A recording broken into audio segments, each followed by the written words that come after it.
Welcome to Coaching to Integration, the art and science of transformational coaching approaches and ICF Core Competencies with Laurel Elders, Master Certified Coach and ICF Trained Mentor Coach, bringing 20 years of practice to your inbox.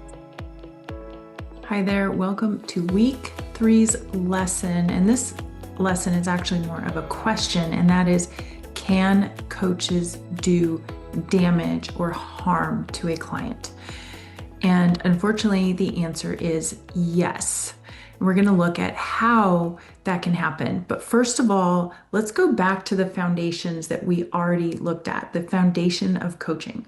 So what we know is that on the second journey, the self-discovered process, where someone is not being guided, they're being self-guided. They're not being directed, they're being self-directed, that pure coaching model is very clean. It's free of biases. It's free of directing and leading and all of those things. So when coaching is done properly on that second journey, coaching is low harm, low liability. When the tide starts to turn is when we deviate from coaching. So let's look at 2 examples of how that can show up so that you can completely avoid this. Okay, let's look at example number 1. In this case study, the coach is coaching a vice president of 20 years with the same company. The entire culture is being ripped apart by upper level decisions that are basically being fear driven. This is something the company has never seen before. And the client comes into the coaching explaining what's going on, and you can tell there's an emotional impact. The client's in tears, coming to the session frustrated and not knowing what to do or how to handle this completely new experience. Up to this point, the VP has been highly successful in the position, and now they're really feeling like they're set up to fail and maybe let go because what's being asked of them is literally impossible, to use the client's words. In this moment, the coach responds and says, I understand what you're going through is a trauma. It's very traumatizing. Everything that you're experiencing is perfectly fine. Now, while this is meant at empathy, let's look at the consequence of this response from the coach. First of all, the coach is operating with an assumption that what the person is experiencing is trauma or a traumatic experience. While this may be true, we also don't want to make any assumptions or have a bias around that, because the truth is we can't know the impact and we can't assume how someone processes something stressful. Some people might process it as a trauma and some people may not.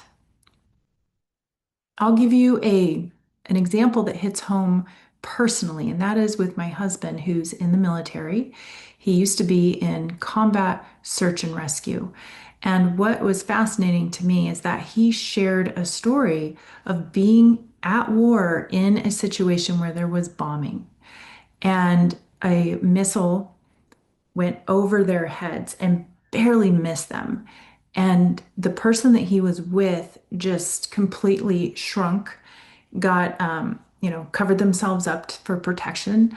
And my husband didn't. My husband stood up after it was done and was like, oh my gosh, that was amazing. Did you see that? That's an example. My husband and I have had a lot of conversations about that. Like, what makes it not a trauma for you, where other people it might be an absolute trauma, right? I don't know that we came to any conclusions other than everyone is so different and unique. So we want to make sure that we're not bringing our assumptions into the coaching, even if something appears to be a trauma. We don't want to be calling it that. If someone needs additional support and resources from a professional who's skilled and trained and licensed to evaluate trauma, then that would be a referral out, of course. So, bottom line on that one, never override someone else's truth and check your biases at the door and apply empathy and continue to explore. Okay, example number 2. This client discloses that they feel like something is wrong with them. And the coach responds, meaning to be supportive, and says, you know what, there's absolutely nothing wrong with you. You are doing your best, as we all are. You'll get through this. Again, while that's meant to be supportive, let's look at the ramifications. Here, the coach is potentially missing maybe a red flag for the client needing additional support. So there may be something much deeper going on there that is worth exploring. We do have that belief that our client is coming to the table a whole person. But remember, we're responding to the client experience. And that's where our responses really count. Let's stop a moment and do a deeper consideration. If I make a statement to my client, such as this is a trauma or that is so traumatic, and that is not their experience, they might be thinking they're missing something and they should be reacting in a different way, when maybe they shouldn't. Maybe it wasn't a trauma for them. The other thing is if we tell them, oh, it's okay, when it's not okay. There's a part of them that doesn't feel like something is okay. What happens is a lack of self-trust can kick in. So getting someone to go deeper into, wait, when you say I don't feel okay, what's behind that? Are you needing additional support? Really give them the chance to explore it and to trust themselves, trust that what they're bringing forward is true. So if someone hasn't experienced something as traumatic, even though to us, as the coach, it might have been a trauma to us, having that be okay. Letting the client demonstrate self-trust in the process. And of course, always double checking if the additional support is needed, if something that has a big emotional impact does show up for them. So as always, we want to ensure that the impact that we're having is heading in the intended direction that we are taking our clients to. So here's some coaching to integration tips so that you can avoid accidentally doing harm when you're trying to actually be supportive. First, do apply empathy and ditch sympathy. So sympathy is agreeing with the person's storyline. So sympathy could be like, oh, that is horrible. That is hard. That's rough. Yeah. Whereas empathy is, I can imagine that does feel really overwhelming. So you're reflecting. In empathy, we're reflecting back what the person has identified is going on with them and sitting with them in that and seeing them in that.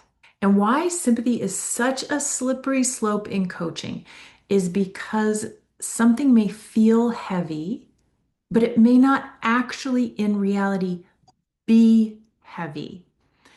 And in transformational coaching, our goal is to produce integration, and we're inviting the client to shift their relationship to what is. So if we agree with them that what is good, bad, right, or wrong, we can eclipse the shift required for the transformation. Which leads us to the next tip, and that is do leave your biases at the door.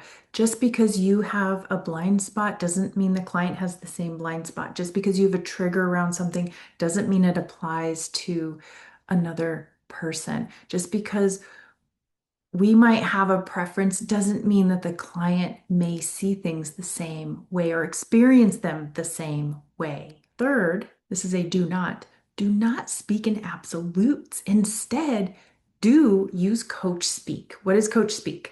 Coach speak is open to disagreement. So if the coach says something like, oh, it seems like, it sounds like, I'm wondering if, that leaves it open versus a language that's definitive. Example of definitive language, the coach says, I see you're still angry. That's an assumption. It may be anger, maybe something else. unless that's a reflective statement where the client said, I'm still angry, and then the coach says, I see you're still angry, right? Do you see the difference? So we want to make sure we don't accidentally lead with a statement versus coach speak, where the coach responds by saying, it sounds to me like you're still angry, or it seems like you're still angry, but how are you feeling right now? So you see the coach speak opens up the language. So there's room for disagreement and room to meet the client exactly where they're at, not where we're interpreting they are at. Next, do not overlook, minimize, or interpret the client's pain or life experiences for them. Let them do 100% of the explanation of what's going on with them. All right, there you have it. So we do want to be conscious as coaches that yes, even though coaching is a Socratic approach, we can do harm, and that's not our goal. We don't want to do harm. And the most time I've seen potential harm being done is when coaches do their best to try to sympathize instead of empathize. They are very well-meaning. I've never seen a coach with bad intentions. However, we do want to be really conscious of the impact that we have as a coach. We want to stay on that second journey and don't accidentally slip into the first journey languaging. So I hope this perspective was incredibly empowering for you. For those who are in the deeper dive, we're going to be exploring bias pivots, and we're also going to be exploring more about coach speak approaches and the application of empathy. So if you are in the deeper dive, stay tuned. That's coming next. Happy coaching, all.